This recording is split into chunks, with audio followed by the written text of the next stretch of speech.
the Upanishads in two parts. Part 1 by F. Max Muller. Aitareya Aranyaka 4th Adhyaya 1st Kanda. Next comes the Sudha Dohas verse. Sudha Dohas is breath, and thereby he joins all joints with breath. Next follows the neck verses. They recite them as Ushneh, according to their meter. Next comes, again, the Sudha Dohas verse. Sudha Dohas is breath, and thereby he joins all joints with breath. Next follows the head, that is in Gayatri verses. The Gayatri is the beginning of all meters. The head, the first of all members. It is in Arkavat verses. Rigveda 1.7.1-9. Arka is Agni. They are 9 verses. The head consists of 9 pieces. He recites the 10th verse, and that is the skin and the hairs on the head. It serves for reciting 1 verse more than the 9 verses contained in the stoma. These form the Trivrit stoma and the Gayatri meter. And whatever there exists, all this is produced after the production of this stoma in this meter. And therefore, the recitation of these head hymns serves for production. He who knows this gets offspring and cattle. Next comes the Sudha Dohas verse. Verily, Sudha Dohas is breath, and thereby he joins all joints with breath. Next follows the vertebra of the bird. These verses are Nurag, shining. Therefore, man says to man, human to human, thou shinest above us. Are to a stiff and proud man, thou carriest thy neck stiff, are because the vertebra at the neck run close together. They are taken to be the best food, for virag is food, and food is strength. Next comes the Sudha Dohas verse. Sudha Dohas is breath, and thereby he joins all joints with breath.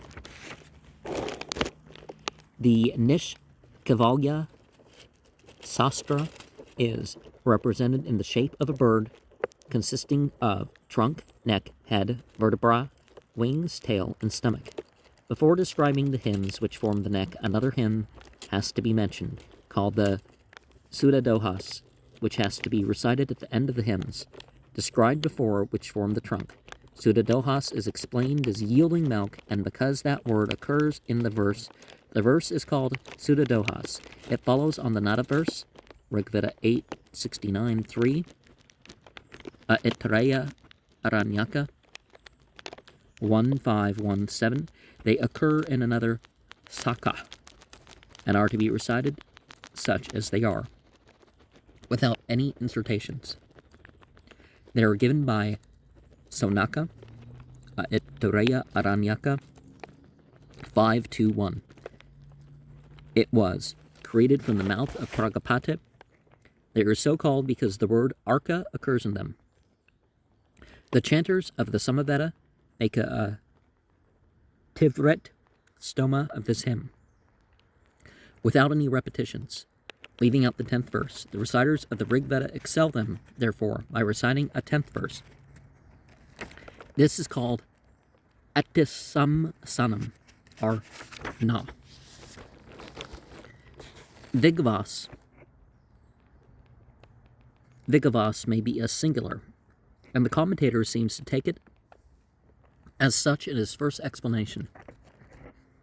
The text, Ta, Virago, Bhavanta, proves nothing, because it could not be a Sa, Virago, Bhavante, nor even a Sa, Virad, Bhavate.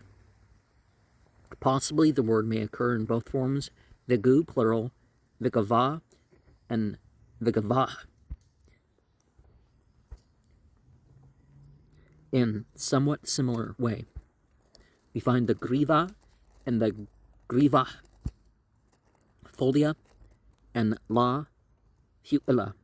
On page 109, the commentator speaks of Viga Vabaga, and again, page 110. Pak Shamularupa Vigava Abehita. He, however, explains its meaning rightly as the root of the wings are rather the lower bones of the neck. Griva, plural, were originally the vertebra of the neck. The paragraph, though very empty, contains at least some interesting forms of language. First, vigu, vertebra, then the participles duta, sambalhatama, and lastly the verb pratyak, the last probably used in the sense of to bring near, to represent with a superlative adverb. Anatomum, pun something. 5, 4, 11, i.e. they are represented as if they brought the best food. And just like the beings are referred to certain parts of the body, likewise the hens are referred to certain parts of the body, and certain parts of those hens